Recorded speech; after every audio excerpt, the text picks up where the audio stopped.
Ayun yung sasakyan natin.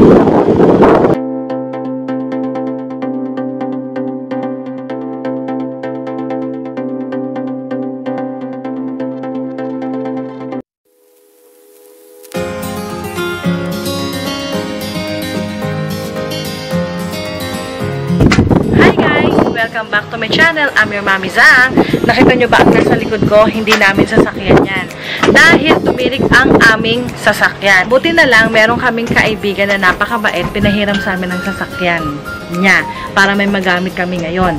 Yung sasakyan namin talaga ay tumirik kagabi habang bumibili si asawa ng tubig.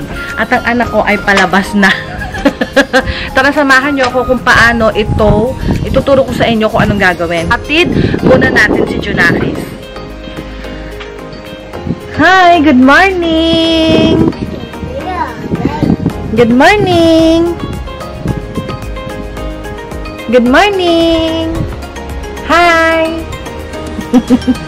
Hatid na natin si Junakis. Ayan guys, na-drop off na natin si Junakis sa kanyang eskwelahan. Ngayon naman, si asawa, nakausap niya na yung Honda at saka yung towing service kung anong mga gagawin. Ngayon, papunta na kami dun sa sasakyan namin na tumirik at nandun na rin yung towing service at nasabi na rin sa kanya na sa Honda ang punta. Ito yung ating daan. Pakita ko sa inyo, bagong bukas pala itong daan na to.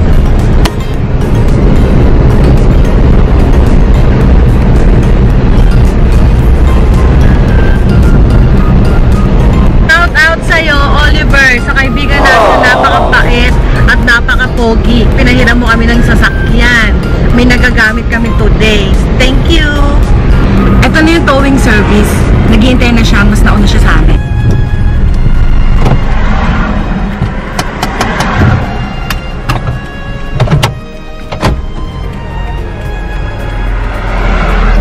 Ayan guys, tinuturo ko nasaan talaga yung sasakyan namin. Konnichiwa. Dito kami bumibili ng tubig. Bumili siya kagabi. Nung pauwi na, ayaw na mag-start. Tapos ito yung magtotow. Ayan yung towing service.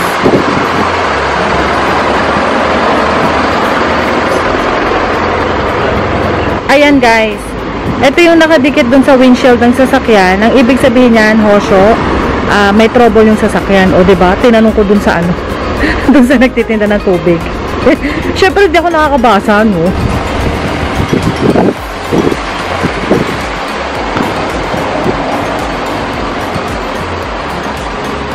Ang galing, guys.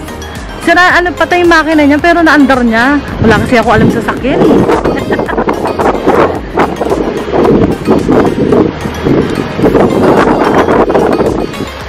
Ang galing.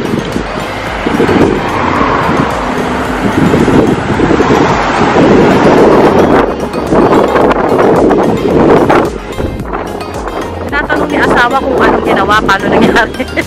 Paano niya nagawa yun.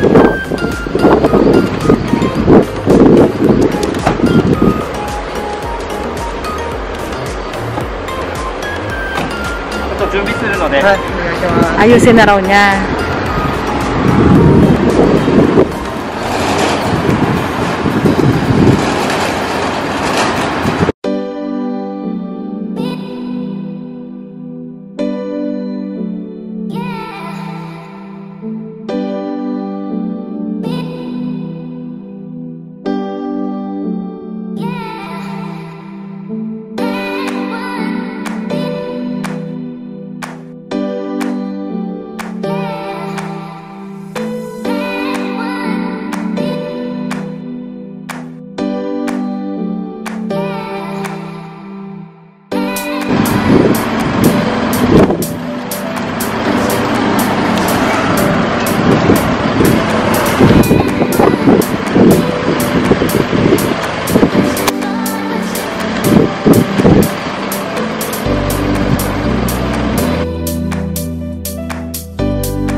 や、ちょっと保険屋さんにも連絡しないと。連絡してもらって、この車がもうすぐ出せないので、リクルーターをかかっていただいてくるんで。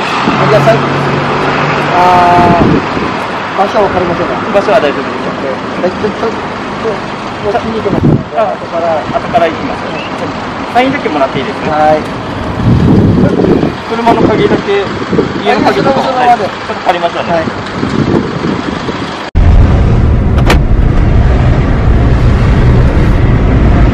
Ayan guys, umuwi muna tayo dahil may nakalimutan lang. At tayo ay papunta na sa Honda dealer para gawin yung sasakyan natin. 'Di ba? Natutulala ako kasi hindi ko alam kung magkano gagastusin natin mga bes. Kung magkano aabutin. Pero under warranty pa naman siya. 5 years kasi may free maintenance. So, mamaya i-check kung magkano aabutin, kung may mga spare parts ba na kailangan palitan, mga ganyan-ganyan. Sana hindi masyadong malaki mga bes ang babayaran natin. A few inches later. Andito na tayo ngayon sa Honda dealer. Ay, nagsasakyan natin.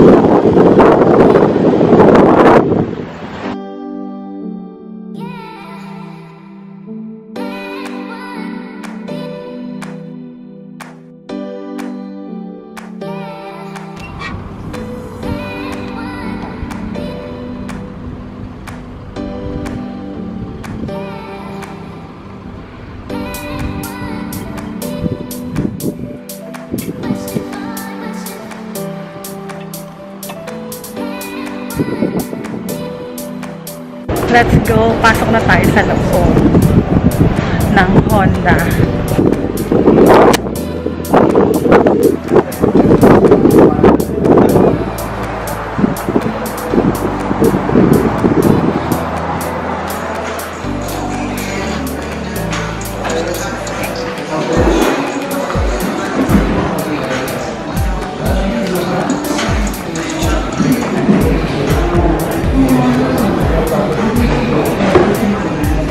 Andito na tayo sa loob ng Honda dealer at kumuha na rin tayo ng libreng refreshment na nasa likod ko lang siya. Ngayon, hinihintay na natin kung ano ang resulta kung bakit nasira ang sasakyan natin. So, ito yung lounge nila.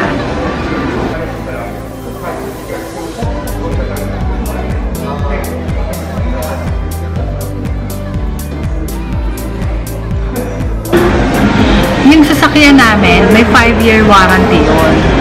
So, sana hindi malaki ang babayaran, much better, wala tayong babayaran para everybody happy. Samantalhin ko na guys, kasi maganda tong pwesto natin. Dito na lang ako magsasalita. Ayun. So, yung towing service natin, libre lang siya for first 15 kilometers. Pag lumagpas doon, may bayad na. Ngayon, kaya siya libre, kaya libre yung towing service natin. Kung kayo ay may credit card, DC credit card ang gamit ninyo, sa likod lang ng card, may number doon, yun ang libre nila, towing service. So, for the almost 15 years ako may credit card, ngayon ko lang siya nag-aayos. Ngayon lang ako nasiraan ng sasakyan. Nakakalungkot ganito pala, kaya binalag ko. Gusto kong i-share sa inyo kung ano mga dapat gawin once na tumirik ang inyong sasakyan. Ang nangyari ay bumili ng tubig si asawa. So, bumaba siya ng sasakyan, bumili ng tubig. Tapos, nung pagbalik niya, start na niya, ayaw na mag-start. So, si asawa, from the shop na water station, naglakad na lang pauwi sa amin. May mga shortcut naman, kaya mga 15 to 20 minutes na sa bahay na siya. Tapos, ayun na, na-remind ni Daddy na yun nga, na yung credit card na DC, meron siyang libre towing services na kasama. So, i-check mo lang yung likod ng credit card mo. Ayun na. So, si asawa kagabi, tinawagan niya na yun, yung towing service. At buti na lang, bukas sila kasi, una, call center muna, ang operator muna. Tapos, ayun na, nakontak na rin niya yung towing service mismo. Tapos, hiningi information ng credit card na totoo ba na may credit card ka sa kanila. Tapos, ayun na. Tapos, yun yung una, okay, sa solve na yun. So, pangalawa, dahil pumapasok si Junakis, wala tayong sasakyan. So, buti na lang, meron tayong napaka-pogi at napakabait na kaibigan na nagngangalang Oliver. Siya ang nagpahiram ng sasakyan ngayon. Ito ang gamit na natin. So, thank you, Oliver, sa pagpapahiram mo ng sasakyan sa amin. Pagpalain ka. So, this morning, naglakad ulit si asawa para kunin yung sasakyan ni Oliver. Naglakad ulit siya. Ayun na, tas nakuha niya na yung sasakyan, dinala na sa bahay yung kotse ni Oliver. Tapos, naihatid na natin sa eskwela si Junakis. At the same time, yung towing service, nandyan na rin. Nasa bandang water station area na. Nakasalubong pa nga namin siya. Ay, hindi. I mean, nakita namin siyang nakahazard lang sa may kalsada, sa gilid. Ayun, nung pahatid namin si Junakis. So, balik na kami doon sa water station para kunin na yung sasakyan. Together with yun nga, yung towing service. So, naka-vlog din yun. So, after nun, kinuha na namin yung sasakyan. So, punta na kami dito sa Honda dealer. Kasi, hindi muna sa mga talyar kasi nga, under warranty pa siya ng 5 years. So, buti na lang, ngayon nasira, kasi matatapos na, 5 years na siya sa October. So, saktuhan lang. So, sana nga hindi nasira eh. Para wala tayong gastos. Pero, sana rin, wala tayong gastos, diba? So, ayun na, so, chinecheck na ngayon ang sasakyan. Tapos, maggagawa sila ng, sa Nihongo Mitsumori, parang, paano ba i-explain? Papel siya na nakasulat na lahat doon yung mga papalitan, kung ano yung mga service, ano yung mga service na gagawin, na libre lang, at ano yung mga parts na kailangan bilhin, na may bayad, na kami magbabayad, mga ganyan. So, hintay tayo dito sa lounge nila. Kaya may libre pa inom si Mayor, may libreng refreshment, kasi tulad sa mga naghihintay na katulad namin, may mga ilan-ilan din na nandito. Ipakita ko sa inyo.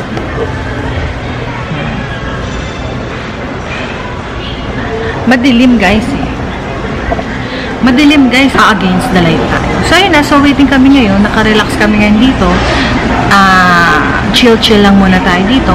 At mamaya makikita na natin kung magkano at sana wag naman malaki ang babayaran.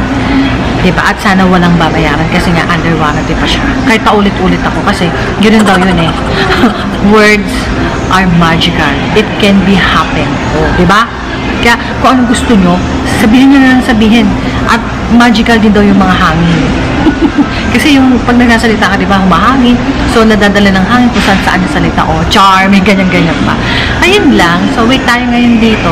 So, ano bang magandang gawin dito? Meron may TV sila rito. May mga magazine. Tapos, yung mga sasakyan nila nasa labas. Pwede ka magtingin-tingin ng mga sasakyan doon na for sale. At may test drive na rin doon. Ayun, tapos ngayon, inaano ni asawa na baka pwede kami makahiram ng sasakyan kasi nga, isusoli namin yung kotse ni Oliver kasi syempre gagamitin ng tao, diba? So, sana may mapahiram din ng sasakyan sa amin habang ginagawa yung sasakyan namin, diba? So, ang tawag dito, pagka pinagagawa mo yung kotse mo at makakahiram ka ng kotse nila, daisha. So, sana makakuha tayo ng daisha para may magamit tayo at susundo pa tayo kay Junakis mamaya. Diba?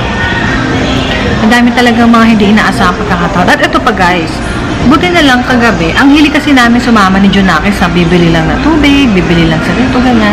Buti na lang pala kagabi, hindi kami sumama. Kung hindi, maglalakad din kami. Pero naisip ko rin, kung sumama man kami kagabi, malamang magta-taxi kami ang mangyayari. Kasi pag may bitbit ka ng bata, ang hirap nun. Ang hirap nun, kasama mo Junakis. Yung Junakis pa namin, tamad. Pag nakaramdam ng pagod habang naglalakad, magpapakarga na lang bigla. Ang bigat-bigat ni Junakis. Kaya buti na lang din, hindi kami sumama. At buti na lang din, hindi siya tumirik every time na sinusundo ko si Junakis kasi ako yung nagsusundo sa kanya. Diba? So, thank God na rin yun. Okay lang, so tayo ay mag-chill-chill muna. Mag-cellphone muna ako. Check-check tayo ng Facebook, ng mga TikTok. See you later. Pagka tapos na lahat, kung anong balita, kung may babayaran ba kami or wala, kung nakakuha pa hiram ba tayo ng daisha. So, huwag kayong bibitiw, dyan lang kayo. Huwag nyo akong iiwan, walang iwanan mga guys. May mga kilala ako nang iiwan. Char.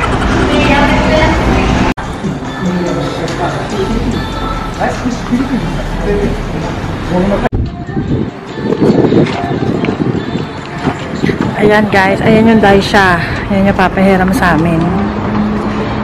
Ganda. Malaki siya.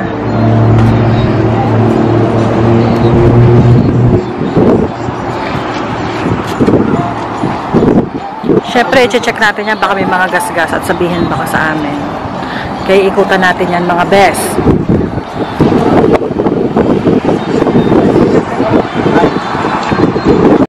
Okay.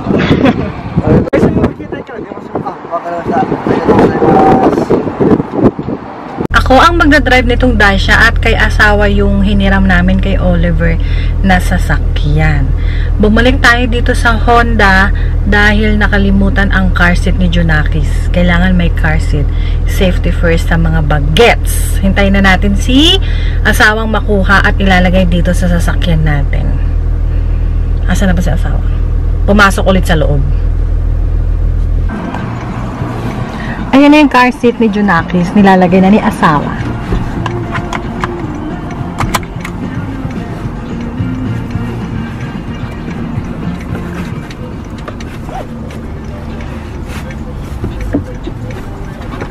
Okay. Okay.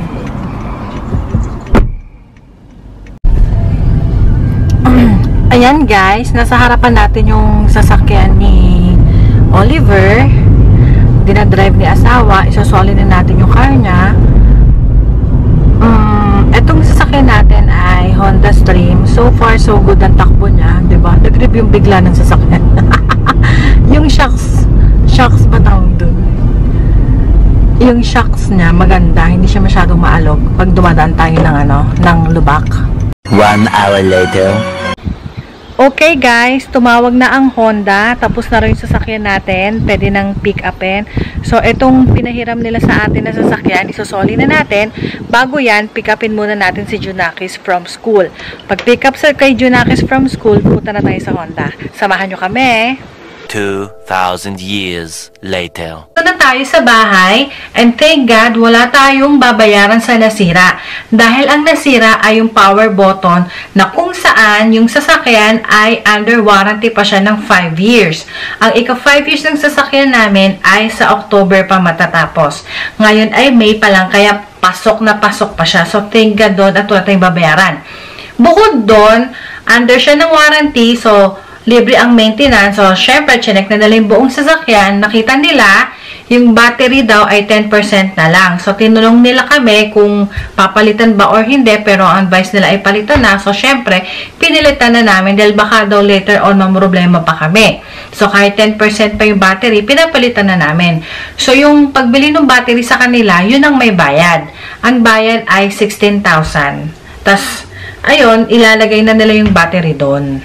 So, sana guys, may natutunan kayo sa vlog natin today kung anong gagawin ninyo pag tumirik ang sasakyan. Of course, una-una, huwag magpanik. Okay? So, thank you again for watching. At syempre, kung hindi ka pa nakasubscribe, mag-subscribe ka na. And don't forget to hit the notification bell button para updated ka sa future vlogs natin. At syempre din, isa pa, don't forget na stay safe, lalo na sa panahon ngayon at nandyan pa rin ang pandemya. Thank you guys! Bye!